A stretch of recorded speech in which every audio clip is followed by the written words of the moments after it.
बिस्मिल्लाहिर्रहमानिर्रहीम अल्लाहुम्मा इन्नी अस्अलुका इल्मन नाफ़िअन रिज़्क़न वासिअन व अमलन मुतक़ब्बला। अस्सलाम वालेकुम दोस्तों, मैं हाजी शमसुद्दीन मीर खूबसूरत पाकिस्तान के खूबसूरत शहर डस्का से आपसे मुखातिब हूँ। मेरे साथ मेरे मोहतरम दोस्त कारी मोहम्मद अब्बास साहब। और आज दोस्तों हम काफ़ी दोस्त इकट्ठे हो गए हैं, सब ने वॉक की है, एक्सरसाइज की है और इसके बाद हम कारी मोहम्मद अब्बास साहब से तिलावत कुरान पाक सुनने लगे।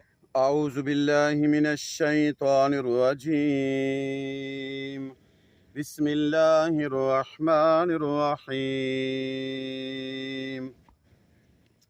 वलौ नज़्ज़लना अलैका किताबन फ़ी क़िरतासिन फ़लमसूहु बिअयदीहिम लक़ाल लज़ीना कफ़रू इन हाज़ा इल्ला सिह्रुम मुबीन वक़ालू लौला उन्ज़िल अलैहि मलक वलौ अन्ज़लना मलकन लक़ुज़ियल अम्रु सुम्मा ला युनज़रून वलौ जअलनाहु मलकन लजअलनाहु रजुलन वलबसना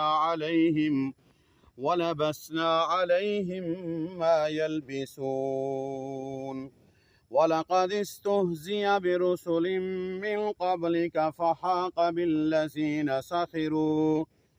फ़हाक बिल्लज़ीन सख़िरू मिनहुम मा कानू बिही यस्तहज़िऊन सदक़ल्लाहुल अज़ीम। माशाअल्लाह, जज़ाकल्लाह। दोस्तों, आप कुरान पाक को पढ़ें, कुरान पाक को समझें और आप सल्लल्लाहु अलैहि वसल्लम की हदीस मुबारक को पढ़ें, उसको समझें, उसको तफसीर के साथ पढ़ें और अपनी ज़िंदगी कुरान और सुन्नत के मुताबिक गुजारने की कोशिश करें। किसी मसलक, किसी बहस में पढ़ने की ज़रूरत नहीं है। सिर्फ़ कुरान हदीस को सुनें, पढ़ें और उसके मुताबिक अपनी ज़िंदगी गुजारें, क्योंकि आप सल्लल्लाहु अलैहि वसल्लम ने फरमाया कि मैं तुम में अपना कुरान और अपनी हदीस छोड़ के जा रहा हूँ। जो इसको थामे रखेगा वो राह रास्त पे रहेगा और जो इनको छोड़ देगा वो गुमराह हो जाएगा।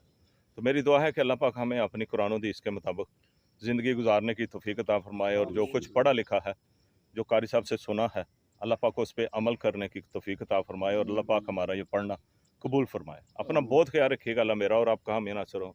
अस्सलामु अलैकुम व रहमतुल्लाहि व बरकातहू।